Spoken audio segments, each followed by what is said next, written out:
L'histoire du christianisme, un cortège infini d'humanité. Une route qui serpente à travers les siècles, pleine d'erreurs et de confusion, pleine de dévotion et de passion. Une route faite non de dates historiques, mais du vécu d'individus. Une histoire de souffrance, mais aussi une histoire de joie. Une laborieuse recherche de la vérité qui dure depuis plus de 2000 ans.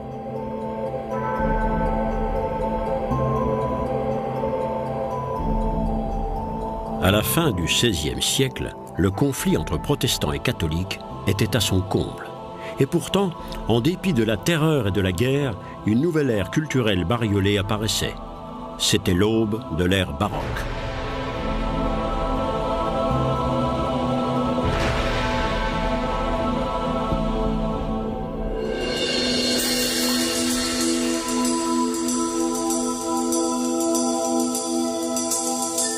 Caprice enchanteur de la nature, rayonnant et précieux, le barroco est le nom donné de toute éternité par les Portugais à ces nacres irrégulières.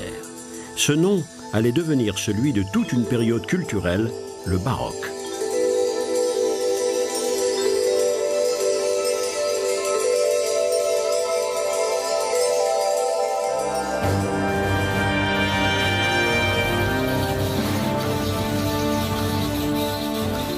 Theatrum Mundi, le théâtre du monde, est le qualificatif donné à la période qui couvre les XVIe et XVIIe siècles. Une période oscillant entre chasse aux sorcières et science. Entre joie de vivre et crainte de la mort. Des œuvres d'art couvertes d'or reflètent l'esprit de l'époque, la recherche des richesses terrestres et la reconnaissance de leur fugacité. Tout est vain, disait le poète André Gryphius. Jamais jusque-là la papauté ne s'était entourée ni parée d'une telle magnificence. L'Église étalait sa puissance avec ostentation. Avec cet art suspendu entre lumière et ténèbres, la foi et la superstition marchaient joug contre joug. Dieu et le diable pénétraient tous les aspects de la vie. L'ère baroque, une époque de recherche où l'homme explorait son monde et partait à sa propre découverte. Mais la menace était partout. Un conflit fratricide embrasait l'Europe, une lutte sanglante et sans merci entre les idées protestantes et le pouvoir catholique.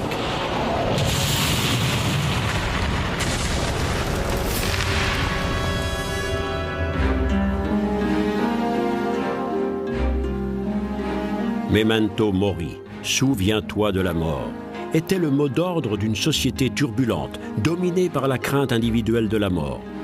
Dans une exubérance débridée, les couleurs brillantes voulaient combattre l'évanescence de la vie en même temps que les artistes peignaient des crânes humains.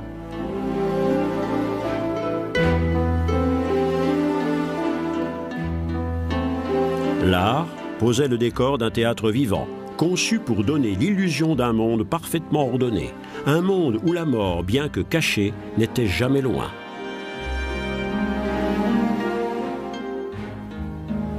Une grande scène avec vue sur les sphères célestes, toujours présentes en filigrane d'une vie constamment en danger. Dans cette Europe de la fin du XVIe siècle, la France et l'Espagne étaient les grandes puissances du moment, guerroyant toutes les deux pour maintenir leur sphère d'influence. L'unité politique de l'Empire allemand n'était qu'un vœu, et le monde germanique, morcelé entre une multitude de principautés catholiques et protestantes, ne jouait pas un grand rôle dans cette lutte de pouvoir. De son côté, l'Angleterre gagnait de plus en plus en importance. L'Angleterre, puissance maritime, luttait contre l'Espagne et les Pays-Bas pour la maîtrise des mers. Depuis peu, l'Angleterre différait de toutes les autres nations européennes du point de vue religieux. Le pape ayant refusé d'annuler le mariage du roi Henri VIII, ce dernier s'était nommé chef de l'Église anglaise. L'Angleterre se détachait de Rome. La France cherchait à établir sa primauté sur son voisin de plus en plus puissant. L'Espagne et le Portugal accumulaient les richesses et la puissance grâce à leur conquête d'outre-mer. Les rois d'Espagne, les Habsbourg, Étant apparenté à l'empereur du Saint-Empire germanique, l'influence de la grande puissance catholique remontait jusqu'en Allemagne. Mais le centre spirituel du monde catholique n'en restait pas moins à Rome.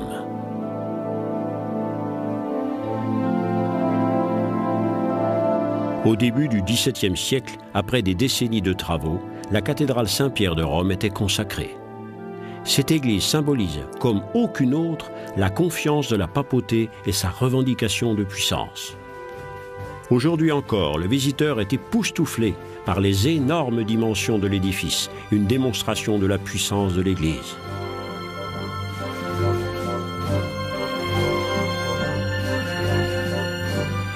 Le trône papal a été élevé au-dessus du tombeau de l'apôtre Pierre. L'auvent baroque est le symbole de l'ombre du ciel sur terre. Pour avoir voulu tout cela, les papes avaient depuis longtemps, à cette époque, perdu leur influence politique. Ils n'en continuaient pas moins à revendiquer haut et fort la seule vraie interprétation de l'enseignement chrétien. Et pendant ce temps, l'argent continuait d'affluer dans les coffres de la papauté qui en transformait une partie en magnifiques édifices. Parmi les premières décisions de son pontificat, Alexandre VII avait donné pouvoir à l'architecte et sculpteur Gian Lorenzo Bernini de concevoir la place Saint-Pierre en se conformant aux propres idées du pape. Ce dernier voulait que cette place devienne le symbole d'une église décidée à triompher du protestantisme. Entourée par de puissantes colonnades, la place forme le centre de la ville et le centre du monde catholique.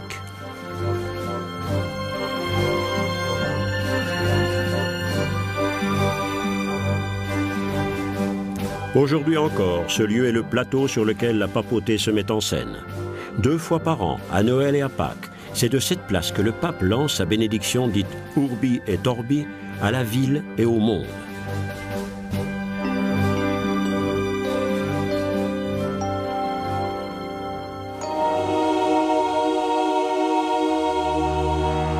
L'apparence baroque de Rome allait s'affirmer sous le pape Urbain VIII grâce au concours d'un brillant artiste.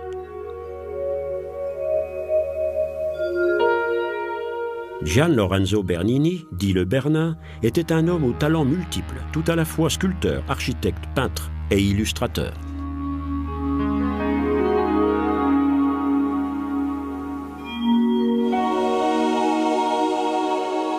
Sous les mains du Bernin, la pierre brute se transformait en forme fluide. Ses bustes révèlent une maîtrise unique. En un court instant, le temps d'un coup d'œil, il pouvait transmettre un état émotionnel à la pierre.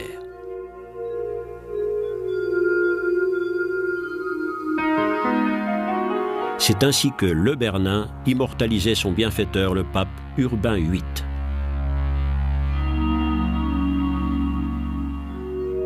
L'apparence de Rome allait être durablement marquée par le long règne de ce pape.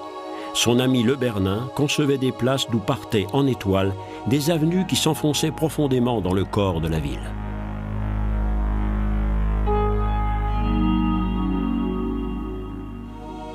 Les arts les plus flamboyants étaient mis au service de l'adoration de Dieu. Et pourtant, cette prodigalité ne répondait nullement au problème dominant de cette période, la scission profonde entre les catholiques et les protestants. La ville de Trente est située au pied des Dolomites, point le plus septentrional de l'Empire romain germanique de l'époque. C'est dans la grande cathédrale qu'un concile était convoqué au milieu du XVIe siècle dans l'espoir de faire avancer la réforme de l'Église. Mais les protestants n'y viendraient jamais. De leur point de vue, l'abîme existant entre leur vision de l'Église et l'Église du pape était insurmontable. C'est ici, en décembre 1545, que le rideau se levait sur un événement déterminant pour l'avenir du catholicisme. Pendant plusieurs années, les princes de l'Église se réunissaient ici sous l'autorité du pape. Grand spectacle où une Église plus que millénaire faisait une démonstration de sa puissance en tentant de maintenir son unité. Mais même le Concile échouait à maintenir la cohésion du monde chrétien. Bien plus, l'Église catholique organisait sa riposte contre le protestantisme, la contre-réforme. Les minutes du Concile sont aujourd'hui entreposées dans les archives du Vatican. Ces documents révèlent les mesures infaillibles discutées pour réformer l'Église. Meilleure éducation du clergé, nouvelle stratégie missionnaire et lutte intensifiée contre la corruption.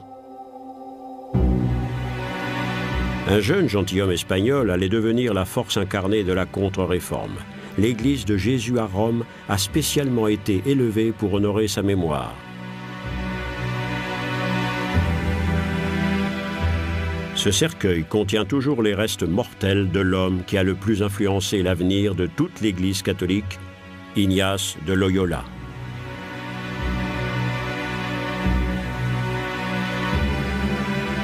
L'Église de Jésus, ce rêve baroque d'or et de marbre, est une brillante mise en scène de la foi en même temps qu'une invocation de la force religieuse au service de la contre-réforme.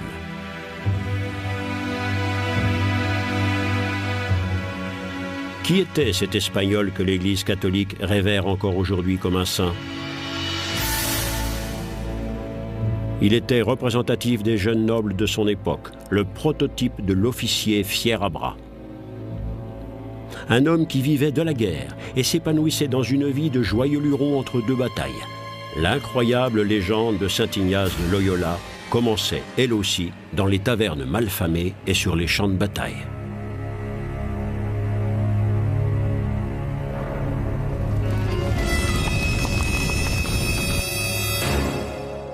Et c'est la guerre qui allait être cause de son profond changement.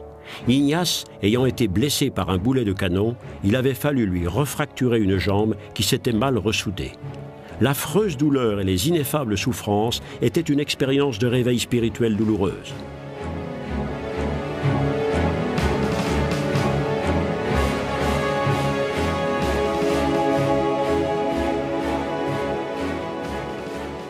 Le guerrier en armure devenait chevalier de la foi. Ignace se rendait au monastère de Montserrat, un vieux site de pèlerinage.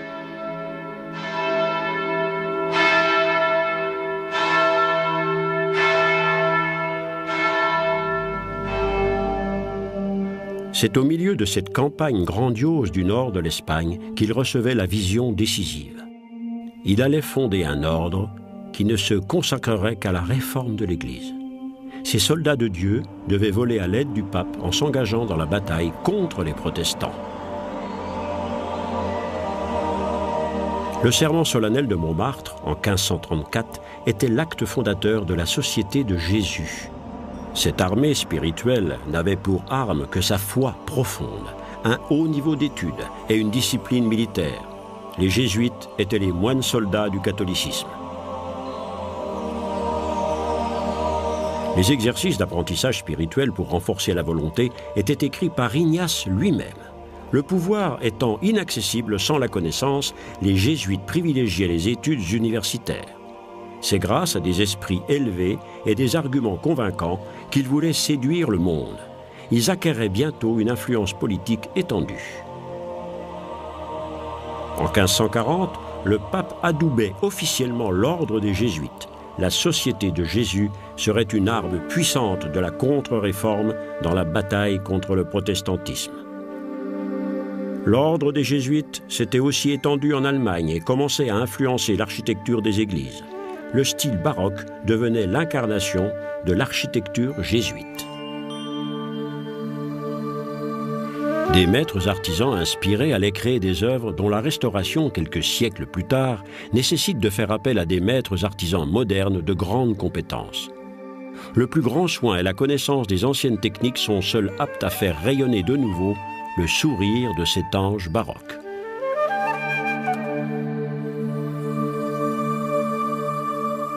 La dorure à la feuille d'or, plus mince qu'une couche de peinture, faisait partie de la pompe baroque. Sous ce manteau d'apparat se cachait le bois ou le plâtre sculpté. L'objet de toute cette attention était de créer une parfaite illusion. Le stuc, facilement malléable et meilleur marché que le marbre, était le matériau le plus fréquemment employé.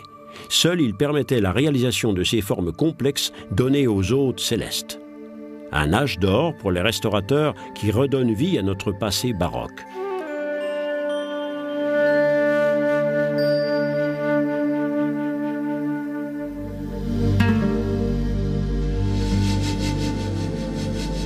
L'aigle, l'oiseau royal, est l'emblème des Habsbourg. Pendant l'ère baroque, ils ne régnaient pas seulement sur plus de la moitié de l'Empire romain germanique, ils étaient aussi rois d'Espagne et de son énorme empire colonial.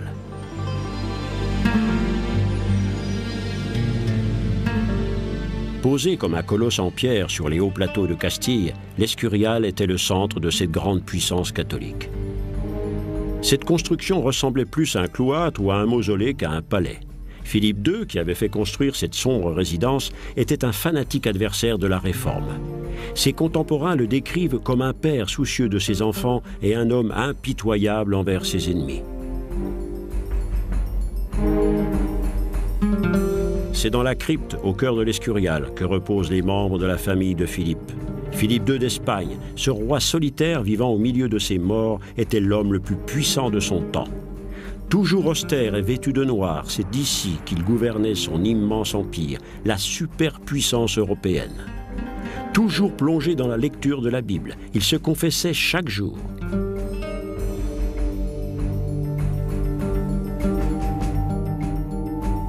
Bien que profondément imprégné de sa foi catholique, il était très intéressé par les sciences modernes.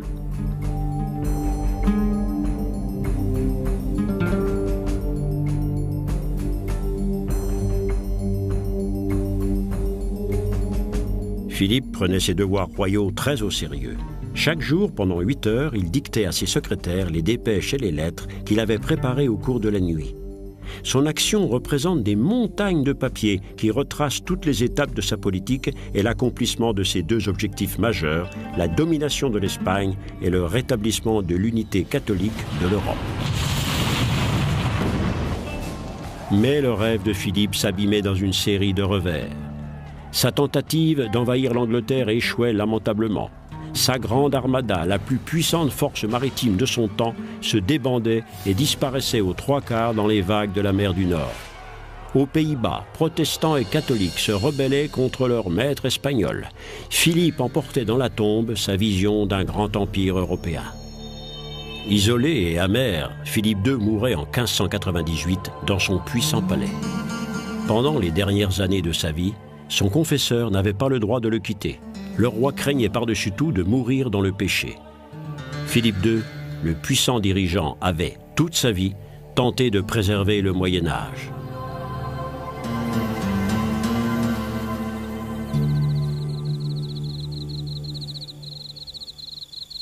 Sous l'ardent soleil du plateau de la Meseta, les traces de son catholicisme total sont encore visibles de nos jours.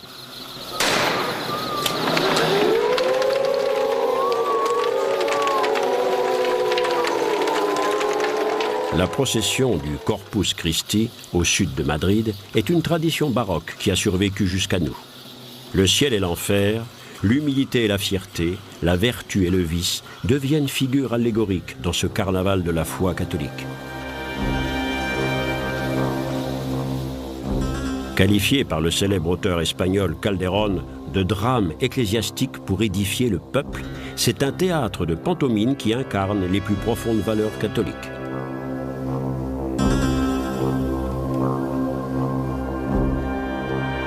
Déploiement de fêtes et chatoiement des couleurs disent la vieille histoire de la tentation et de la résistance, du péché et de l'innocence, expliquée en pantomime à des illettrés. Le rituel ecclésiastique, intensifié jusqu'à l'extase, était aussi éducation religieuse. Un phénomène typique de la contre-réforme catholique.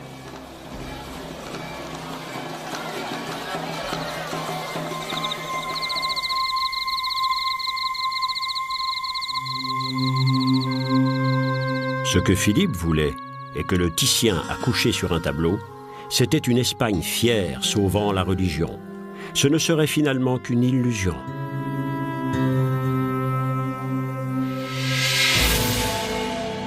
Au début du XVIIe siècle, le christianisme traversait une épreuve comme jamais il n'avait eu à y faire face auparavant.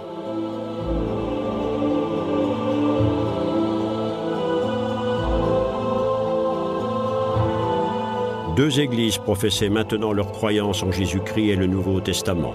Mais protestants et catholiques étaient chacun convaincus de vivre le vrai christianisme, au plus près du message des premiers chrétiens.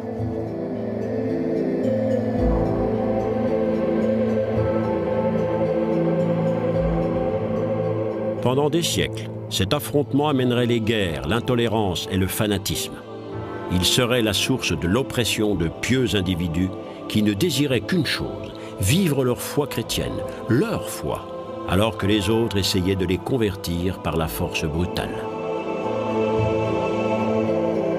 Peut-être le christianisme a-t-il vécu là l'une des expériences les plus douloureuses de son histoire.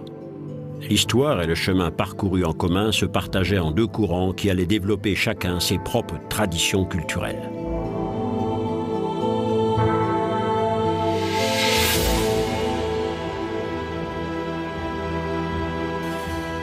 Les protestants du nord de l'Europe ne se contentaient pas de clamer leur primauté dans les questions religieuses sur le sud catholique. Le commerce créait les conditions de l'indépendance. Bientôt, son volume dépasserait celui du monde méditerranéen. Les ports de la façade atlantique entraient dans un nouvel âge d'or. Les richesses s'empilaient derrière les comptoirs des marchands. Une nouvelle bourgeoisie apparaissait. Sur d'eux, les individus prenaient leur destin en main.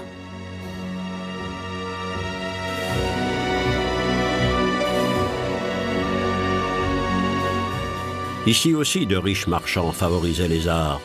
L'église Saint-Michel à Hambourg, en pur baroque protestant dans sa forme la plus évoluée, est l'un des grands centres du développement protestant. La parole biblique et son interprétation par le pasteur étaient maintenant au cœur du service religieux. La chaire se rapprochait du centre du sanctuaire.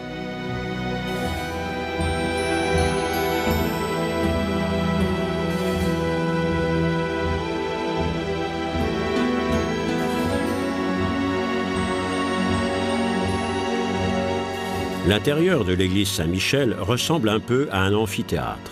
À la différence des églises catholiques, les fidèles s'assoient ici confortablement.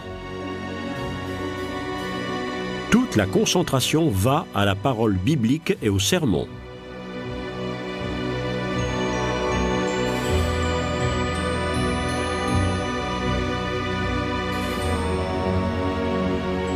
Au lieu et place de stucs foisonnants et de feuilles d'or, un nouvel art apparaissait dans les églises protestantes, la musique.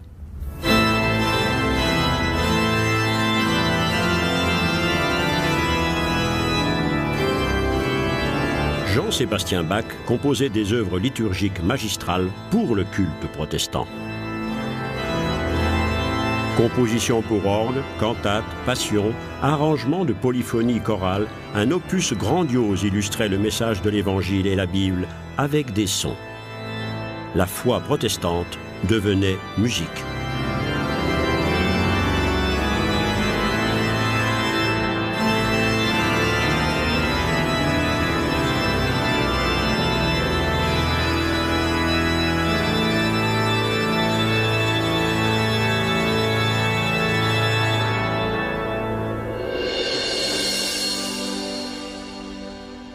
Tout au long de l'ère baroque, le protestantisme se répandait au-delà des frontières de l'Europe. Au commencement du XVIIe siècle, une vague d'émigration sans précédent roulait vers l'Amérique du Nord. Composée en grande majorité de groupes religieux marginaux, inspirés par les premiers idéaux chrétiens, ils allaient construire là-bas un nouveau foyer. Aujourd'hui, les États de l'Est américain sont toujours le reflet de ce développement. Ils allaient être fondés sur l'espoir de milliers de gens de retrouver ici la terre promise de la Bible. Un paradis sur terre au pays de tous les possibles, l'utopie pour tous. Le point de départ de ce développement fut le fait d'un petit groupe de gens dont le destin est resté à jamais dans les livres d'histoire.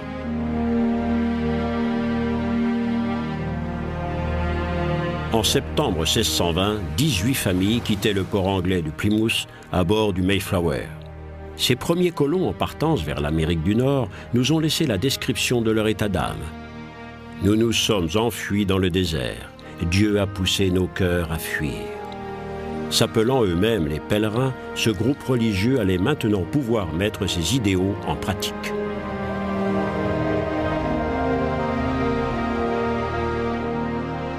Ils étaient les élus de Dieu, s'échappant de l'esclavage comme les enfants d'Israël. Leurs pasteurs prêchaient avec ardeur leurs convictions puritaines. L'homme est coupable, et seule l'omnipotence et la pitié de Dieu peuvent le sauver. Seul compte ce qui est écrit dans la Bible. Tout ce qui advient est de volonté divine. Et pourtant, les congrégations, derrière leurs pieux idéaux, avaient aussi leur côté sombre. Réapparaissait la sévérité de la règle et l'étroitesse d'esprit. La superstition et les chasses aux sorcières recommençaient comme dans le vieux monde.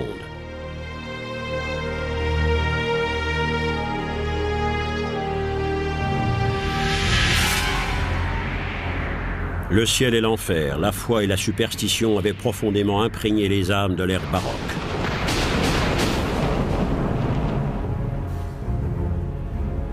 Ils pensaient que le monde était sous le pouvoir des esprits. La Bible elle-même ne parle-t-elle pas de démons? Les catholiques, comme les protestants, croyaient à l'existence d'esprits mauvais. Pendant les mauvaises années, la famine et la mort menaçaient. Et la rumeur de courir, c'est le diable qui ravageait des régions entières.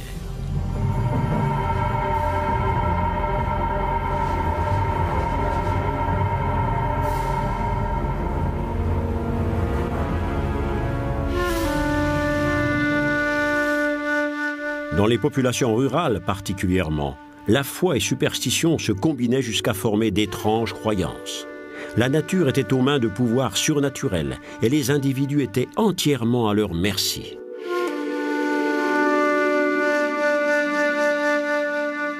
Dans tous les bâtiments et dans les maisons des paysans, on trouve encore des objets auxquels on attribuait des pouvoirs magiques, y compris l'image ou la statue de saints catholiques que les gens priaient et adoraient comme des dieux.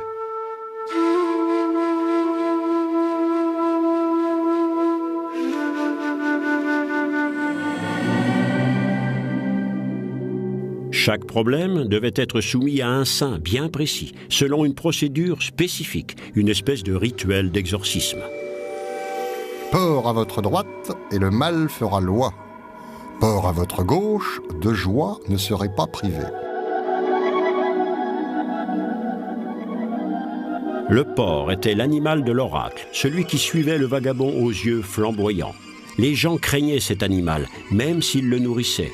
Le porc était habité par le diable, mais il pouvait aussi porter chance. Dans la deuxième moitié du XVIe siècle, un homme mystérieux allait incarner l'esprit de son temps. Avant tout visionnaire, il laissait à sa mort un testament qui, encore de nos jours, est source de nombreuses questions et polémiques. Nostradamus avait lu dans les étoiles la venue d'une apocalypse. Une comète allait tomber sur la Terre et une tempête de feu détruirait tout.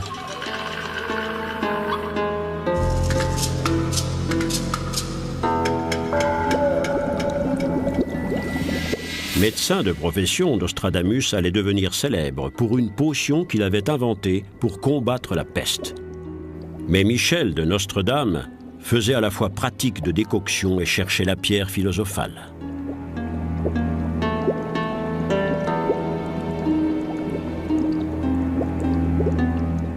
Savant typique de son temps, il balançait entre études méthodiques et incantations magiques.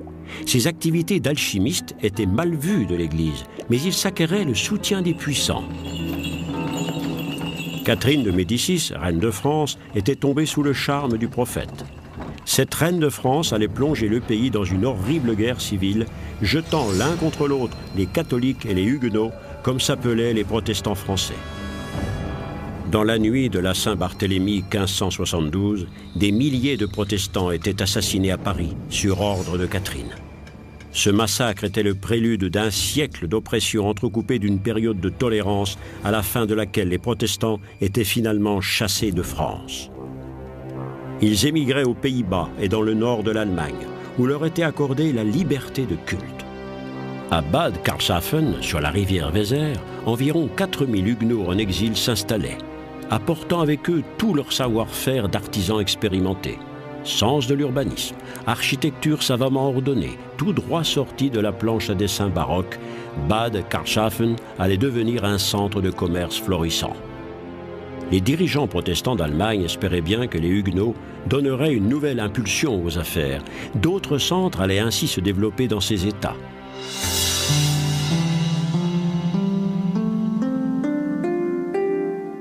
« 500 000 Huguenots s'enfuyaient vers les seuls Pays-Bas. Libéré de ses occupants espagnols, le plat pays s'était transformé en refuge de tolérance. La coexistence paisible des protestants, des catholiques et des libres penseurs faisait des Pays-Bas une nation de grande culture. Mais la tolérance de l'ère baroque était plus une exception que la règle générale. En Allemagne, une guerre épouvantable couvait qui durerait 30 ans. On trouve encore aujourd'hui des traces de cette catastrophe. Les archéologues mentionnent par dévastés les restes de tous les villages rayés de la carte de 1618 à 1648. La guerre religieuse sonnait le glas pour tous leurs habitants, soit un tiers de la population allemande. À Prague, la défenestration d'un certain nombre de protestants lors d'une bagarre entre deux partis rivaux allait précipiter cette catastrophe. En Allemagne, les dirigeants protestants et catholiques se déchiraient, car derrière ce conflit religieux, il y avait aussi de solides motifs politiques. Les États allemands avaient peur du pouvoir croissant de l'empereur. Ce dernier avait en effet trouvé en Wallenstein un grand commandant en chef dont l'art de la guerre était même admiré de ses ennemis.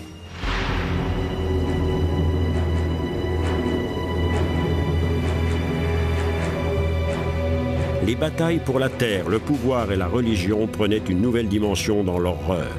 Comme il n'existait aucune logistique d'approvisionnement dans aucune de ces énormes armées, la soldatesque se livrait au vol et au pillage. Et la guerre continuait de plus belle. Le pays tout entier était dévasté, la famine et la peste étaient le lot commun.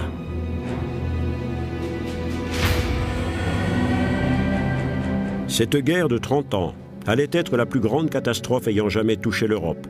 La souffrance de la population civile allait atteindre les dimensions de loin supérieures à celles des guerres précédentes. Elle ferait 7 millions de morts.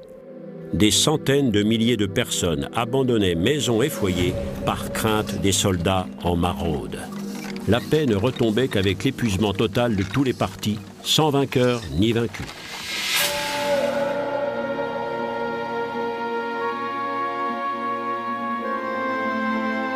En 1648, les négociateurs des différentes factions en guerre se réunissaient à Osnabrück et à Münster, en Westphalie. Le traité de paix reconnaissait le protestantisme, même dans sa forme calviniste. Cet accord ne signifiait pourtant pas la liberté religieuse dans le sens moderne du terme. La règle « cuius regio, eius religio » continuerait à s'appliquer. La religion d'un État serait celle choisie par son prince.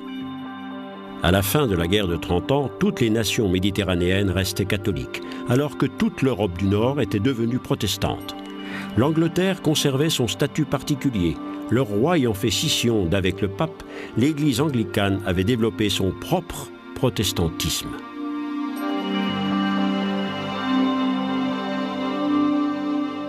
Séquelle lointaine de cette guerre, la ligne de démarcation entre les religions coupe toujours l'Allemagne en deux.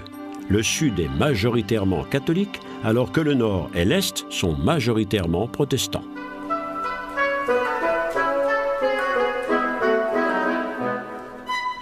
En France, cependant, un règne se développait dont la splendeur allait éclipser tous les princes d'Europe par la magnificence de l'écrin qu'il allait se donner.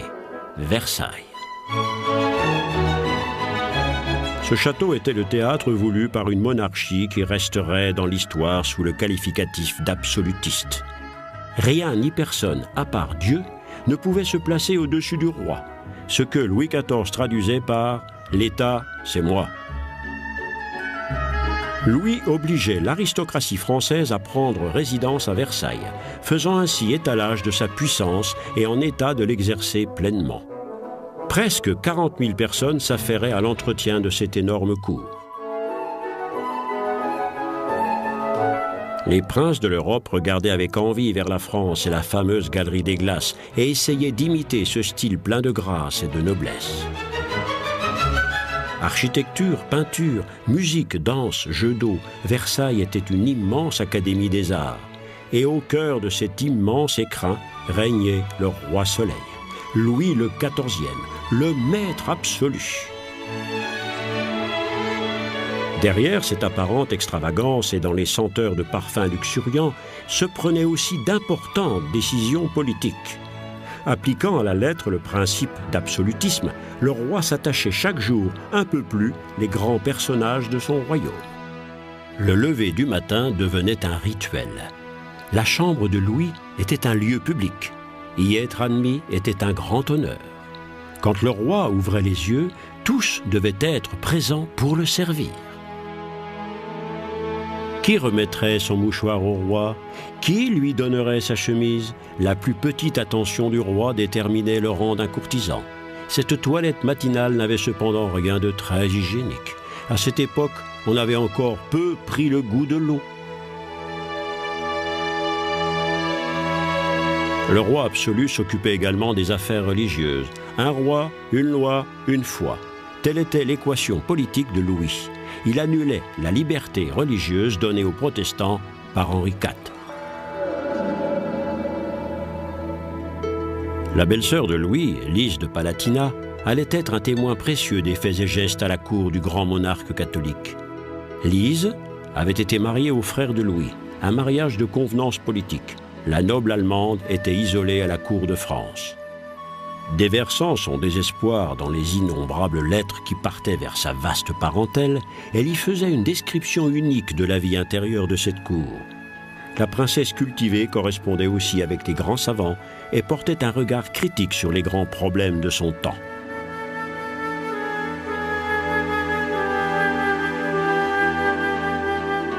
Elle laissait à la postérité d'inestimables mémoires parmi les volutes de son destin baroque.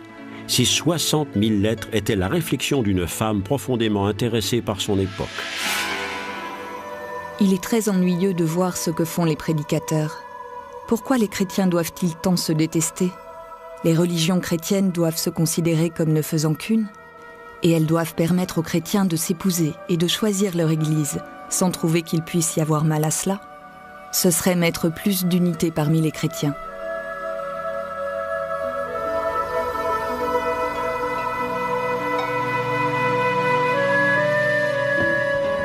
Ces idées allaient survivre à l'ère baroque. À la même époque, alors que des centaines de milliers d'individus mouraient sur les champs de bataille en Europe, des nouvelles sciences apparaissaient. L'astronomie élargissait l'horizon mental des hommes. La vieille image du monde commençait à s'estomper. L'homme et la Terre n'étaient plus au centre de l'univers. On découvrait de nouvelles planètes et l'éternité. Les mathématiques et la géométrie mettaient de l'ordre dans le chaos. Mais toute science restait encore une expérience sacrée et devait être glorification des travaux de Dieu.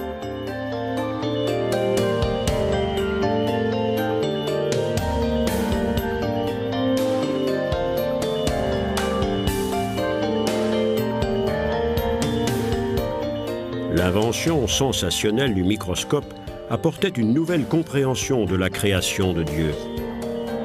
Grâce à l'exploration optique, on découvrait le sperme dans un monde précédemment invisible. On commençait à étudier le microcosme. De nouvelles optiques et de nouveaux matériels permettaient de mesurer le vivant. Les tableaux et les graphiques remplaçaient la spéculation et les miracles. Le classement et l'ordre remplaçaient le chaos et l'émerveillement.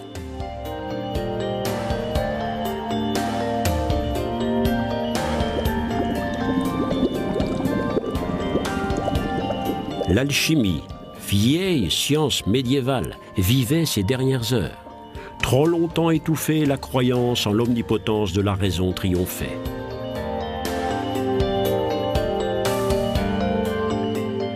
Leibniz, le grand savant universel, l'exprimait en disant que les gens vivent dans le meilleur des mondes possibles, parce que son créateur est indulgent et qu'on peut mesurer ce Dieu par des moyens logiques. Descartes trouvait la réponse à sa quête de certitude absolue dans la pensée pure.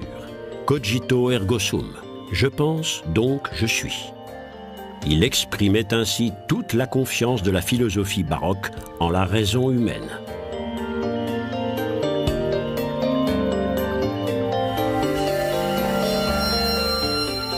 De nouveaux concepts dessinaient un avenir idéal. L'utopie devenait le désir d'un autre siècle.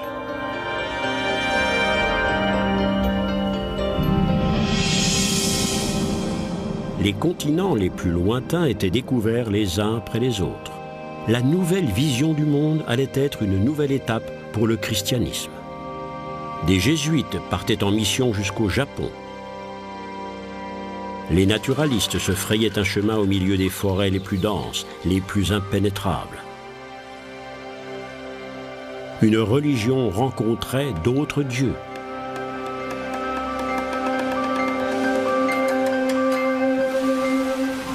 Entre le ciel et l'enfer, il y avait soudain un monde tout neuf.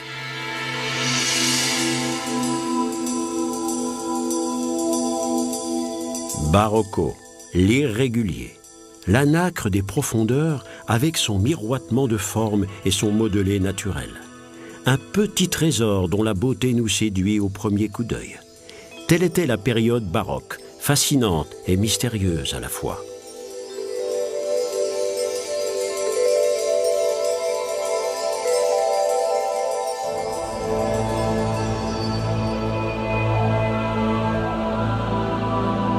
Mais fut-elle une contradiction particulière de la marche du christianisme ou une conséquence logique? Le christianisme, qui pendant 15 siècles avait réussi à se préserver contre les menaces tant externes qu'internes, s'effondrait. Et pourtant, ce conflit sanglant allait donner une telle impulsion en avant qu'il donnait une nouvelle inspiration à la vie culturelle et permettait à la science de faire un bond vers le progrès. L'âge moderne venait de commencer avec tous ses problèmes. Les gens voulaient maintenant tout connaître et tout prouver. Ils voulaient un christianisme en harmonie avec la pensée d'un monde moderne. Un monde qui, lentement, commençait à prendre forme.